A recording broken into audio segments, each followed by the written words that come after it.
Dear children, so லெஜிஸ்லேச்சரை பற்றி நம்ம பார்த்துட்டு இருக்கோம். அதில் லெஜிஸ்லேட்டிவ் கவுன்சில் பார்த்துட்டோம். லெஜிஸ்லேட்டிவ் அசம்பிளியில் எம்எல்ஏ செலெக்ஷன் எப்படி நடக்குது, எம்எல்ஏனா யார், அவங்களுடைய ஒர்க் என்ன அப்படிங்கிறத பார்த்தோம். இப்போ இந்த லெஜிஸ்லேட்டிவ் அசம்பிளியில் இருக்கக்கூடிய சீஃப் மினிஸ்டர்ஸை பற்றி பார்க்க போகிறோம். ப்ளஸ் கவுன்சில் ஆஃப் மினிஸ்டர்ஸை பற்றி டிஸ்கஸ் பண்ண போகிறோம். So state council of ministers, மாநில அமைச்சரவையை பற்றி நம்ம இப்போ டிஸ்கஸ் பண்ண போகிறோம். ஸோ கவர்மெண்ட்டுங்கிறது வந்துட்டு எப்படி ஃபார்ம் ஆகுது. ஸோ இந்த எம்எல்ஏ எலெக்ஷன் நடக்குது. ஸோ நிறைய கட்சி தலைவர்கள் இருப்பாங்க. ஒவ்வொருத்தவங்களும் அவங்களுடைய கேண்டிடேட்டை ஒவ்வொரு தொகுதியில் நிற்க வைப்பாங்க, வின் பண்ணுவாங்க.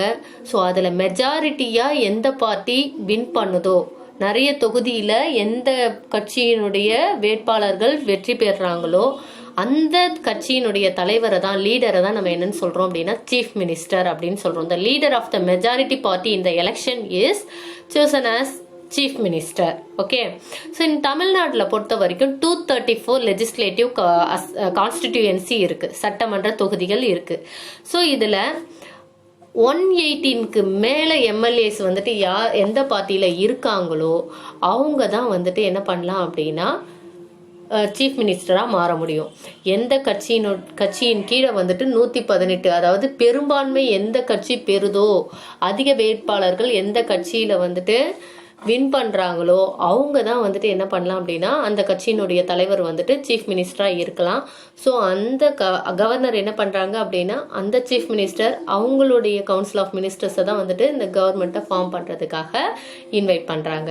So chief minister should be an MLA. அவரும் வந்துட்டு ஒரு தொகுதியில் என்னவா இருக்கணும், எம்எல்ஏவா கண்டிப்பாக இருக்கணும்.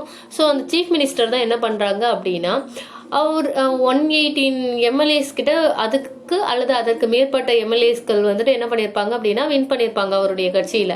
அப்போ வந்துட்டு அந்த கட்சியில் வின் பண்ணவங்கள இருந்து அவர் வந்துட்டு மினிஸ்டர்ஸை வந்துட்டு சூஸ் பண்ணுறாரு. நியர்லி வந்துட்டு 32 டிபார்ட்மெண்ட்ஸ், 32 மினிஸ்டர்ஸ் கிட்ட இருக்காங்க. ஸோ அந்த மினிஸ்டர்ஸ் எல்லாரையுமே வந்துட்டு அந்த எம்எல்ஏக்கள் லிஸ்ட்டில் இருந்துட்டு சீஃப் மினிஸ்டர் தான் என்ன பண்ணுறாரு அப்படின்னா சூஸ் பண்ணுறாரு. ஸோ வேரியஸ் டிபார்ட்மெண்ட், வேறுபட்ட துறைகளை சார்ந்த அந்த எல்லா மினிஸ்டர்ஸையுமே வந்துட்டு சூப்பர்வைஸ் பண்றது, வழி நடத்துறது, கோஆர்டினேட் பண்றது, இது எல்லாம் யாரோட வேலை அப்படின்னா சீஃப் மினிஸ்டரோட வேலை. சீஃப் மினிஸ்டர் தான் வந்துட்டு head of the council of the ministers. ஓகேவா, அந்த அமைச்சரவையுடைய ஹெட் யாரு அப்படின்னு பார்த்தா சீஃப் மினிஸ்டர். ஸோ இப்போ working of the state government, எப்படி தான் நம்ம கவர்மெண்ட் ஒர்க் ஆகுது அப்படின்னு பார்த்தோம் அப்படின்னா இதில் வந்துட்டு நிறைய கூட்டம் வந்துட்டு கூட்டத்தொடர்லாம் வந்துட்டு கொண்டு வருவாங்க, நிறைய மீட்டிங்ஸை வந்து அட்டன் பண்ணுவாங்க. ஸோ எம்எல்ஏஸ் வந்துட்டு ரெகுலராக வந்துட்டு எல்லா சிட்டிங்ஸ்லையும் பார்ட்டிசிபேட் பண்ணிகிட்டே இருக்கணும். ஸோ ஒரு சட்டமன்றம்ங்கிறது வந்துட்டு இந்த பேரவை வந்துட்டு ஒரு வருஷத்துக்கு குறைந்தபட்சம் 2 தடவையாவது கூடும். ஓகேவா, 2 தடவையாவது அவங்களுக்குள்ள டிஸ்கஷன் நடக்கும், அல்லது 3 டைம்ஸாவது இயர்க்கு வந்துட்டு என்ன பண்ணுவாங்க அப்படின்னா இந்த கூட்டம் வந்துட்டு ஒன்னா சேருவாங்க. ஸோ இதனுடைய மெயின் டியூட்டி என்ன அப்படின்னா மேக்கிங் லாஸ். ஓகேவா, ஒரு மாநிலத்துக்கு தேவையான சட்டங்களை இயற்றுவதற்காக உருவாக்கப்பட்டது தான் என்ன அப்படின்னா அந்த ஸ்டேட் லெஜிஸ்லேட்டிவ் அசம்பிளி அப்படிங்கிறது. ஸோ இந்த லா வந்துட்டு ஸ்டேட் லிஸ்டாகவும் இருக்கலாம் அல்லது கன்கரண்ட் லிஸ்டாகவும் இருக்கலாம். ஸோ அதை பேஸ் பண்ணி தான் இருக்கணும். இதில் ஸ்டேட் லிஸ்ட்னா என்ன, கன்கரண்ட் லிஸ்ட்னா என்னன்னு முதல்ல நமக்கு தெரியணும். ஸ்டேட் லிஸ்ட் அப்படின்னா வந்துட்டு மாநில பட்டியல், கன்கரண்ட் லிஸ்ட் அப்படின்னா வந்துட்டு மத்திய பட்டியல். அதாவது எல்லாத்துக்கும் தேவையான சட்டத்தை வந்துட்டு நம்ம என்ன பண்ணிட முடியாது அப்படின்னா கிரியேட் பண்ணிட முடியாது. ஒரு மாநிலம் அப்படின்னா அதற்கு அதிகாரத்திற்குட்பட்ட துறைகளை பற்றி மட்டும்தான் என்ன பண்ண முடியும் அப்படின்னா சட்டங்களை இயற்ற முடியும். அதே மாதிரி பார்லிமெண்ட் எடுத்துக்கிட்டோம் அப்படின்னா மத்திய அதாவது ஹோல் கண்ட்ரிக்கும் சேர்த்து அவங்க என்ன பண்ணுவாங்க அப்படின்னா அவங்களுக்குன்னு வந்து எந்தெந்த துறையில வந்துட்டு சட்டம் இயற்றலாம் அப்படின்ட்டு நிறைய வரம்புகள் இருக்கு. ஸோ அதுக்கேற்ற மாதிரி தான் அவங்க வந்துட்டு சட்டத்தை வந்துட்டு இயற்ற முடியும். ஸோ இப்போ மாநில பட்டியலில் பார்த்தோம் அப்படின்னா போலீஸ், அதுக்கடுத்து பார்த்தோம் அப்படின்னா சட்ட ஒழுங்கு, அக்ரிகல்ச்சர், விவசாயம், இரிகேஷன், நீர்ப்பாசனம். ஸோ இந்த துறைகளை சார்ந்த அதிகாரம் வந்துட்டு மாநில அரசுக்கு உண்டு. ஸோ அது ரிலேட்டடாக வந்துட்டு அவங்க வந்து என்ன பண்ணலாம் அப்படின்னா சட்டத்தை இயற்றலாம்.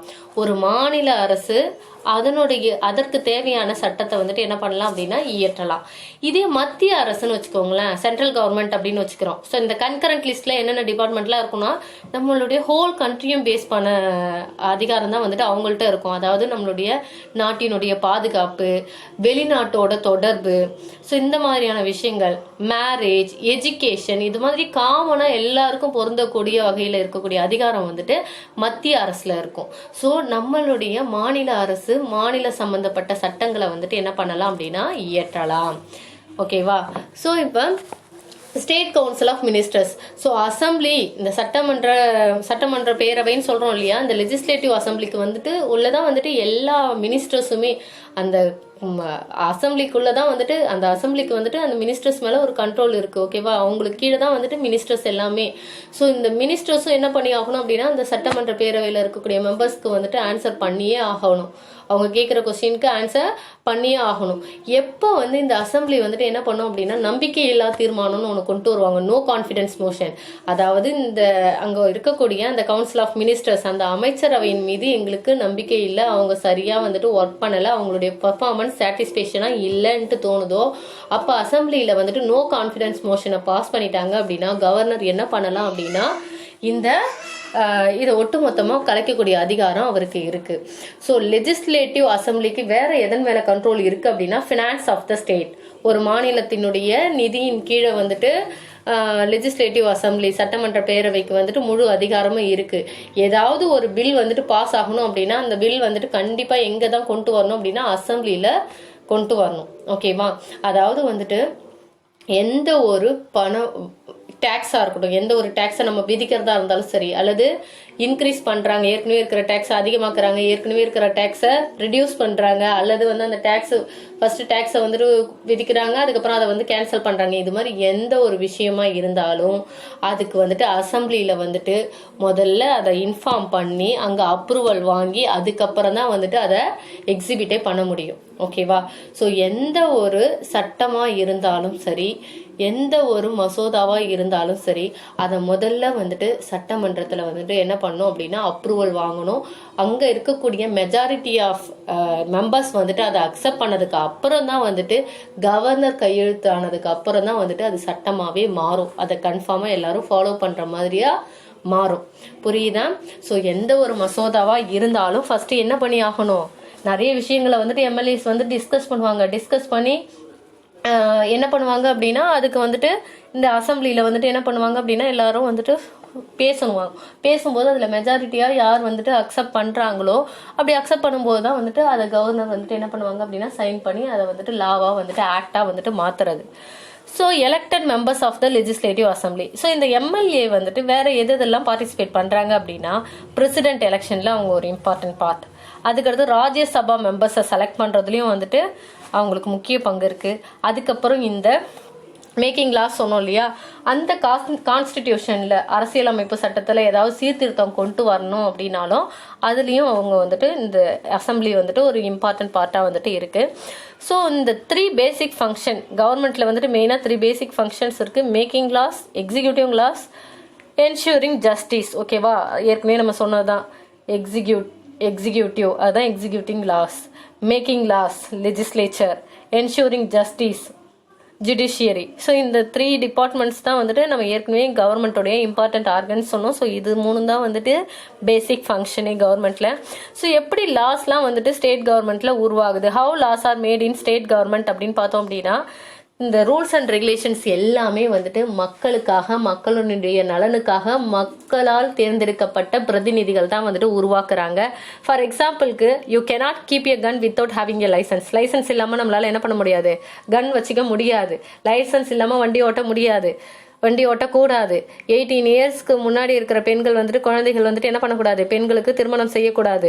21 இயர்ஸ்க்குள்ள உள்ள ஆணுக்கு திருமணம் செய்யக்கூடாது. இதெல்லாம் வந்துட்டு சட்டம். இதை கண்டிப்பா எல்லாருமே என்ன பண்ணி தான் ஆகணும், ஃபாலோ பண்ணி ஆகணும். இது வந்து மக்களுடைய நலனுக்காக வந்து மக்களால் தேர்ந்தெடுக்கப்பட்ட பிரதிநிதிகளால் உருவாக்கப்பட்ட சட்டங்கள். அதை நம்ம ஃபாலோ பண்ணியே ஆகணும். மேக்கிங் லாஸ் அப்படின்னா என்ன, இப்போ நம்ம சொல்றோம் இல்லையா, ஸோ எம்எல்ஏஸ் தான் என்ன பண்றாங்க அப்படின்னா, நம்மளுடைய மெம்பர்ஸ் தான் என்ன பண்றாங்க அப்படின்னா நமக்கான சட்டங்களை வந்துட்டு வகுக்கிறாங்க. ஸோ அந்த சட்டங்கள் வந்துட்டு ஸ்டேட் கவர்மெண்ட்டுக்கு உருவாக்கப்படுகிறது, சென்ட்ரல் கவர்மெண்ட்லேயும் உருவாக்கப்படுகிறது. ஸ்டேட் கவர்மெண்ட் அப்படின்னா ஸ்டேட் லெஜிஸ்லேச்சர் வந்துட்டு கிரியேட் பண்ணுறாங்க, சென்ட்ரல் கவர்மெண்ட் அப்படின்னா பார்லிமெண்ட் வந்துட்டு கிரியேட் பண்ணுறாங்க. ஸோ இந்த லெஜிஸ்லேட்டிவ் அசம்பிளி மீட்டிங், அதாவது எம்எல்ஏ என்ன பண்ணுவாங்க, கண்டிப்பாக இந்த மீட்டிங் நடந்தது அப்படின்னா எல்லா எம்எல்ஏவும் அங்கே போய் பார்ட்டிசிபேட் பண்ணுவாங்க.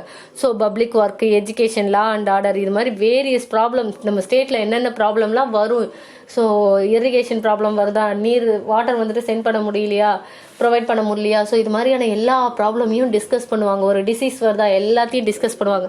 டிஸ்கஸ் பண்ணிவிட்டு எம்எல்ஏ கேட்குற எல்லா கொஸ்டின்ஸ்க்கையும் வந்து மினிஸ்டர்ஸ் வந்துட்டு என்ன பண்ணி ஆகணும், ஆன்சர் பண்ணி ஆகணும். ஸோ இது மாதிரியான டிஸ்கஷன்லாம் போனதுக்கு அப்புறம் தான் வந்துட்டு அந்த இஷ்யூக்கான சொல்யூஷனே வந்துட்டு லாவாக கொண்டு வருவாங்க. ஒரு லாவை வந்துட்டு எப்படி உருவாக்குறாங்க அப்படின்னா, நான் ஆல்ரெடி சொன்னது தான், லெஜிஸ்லேட்டிவ் அசம்பிளியில் ஃபஸ்ட்டு வந்துட்டு அந்த மசோதாவை தாக்கல் செய்யணும்.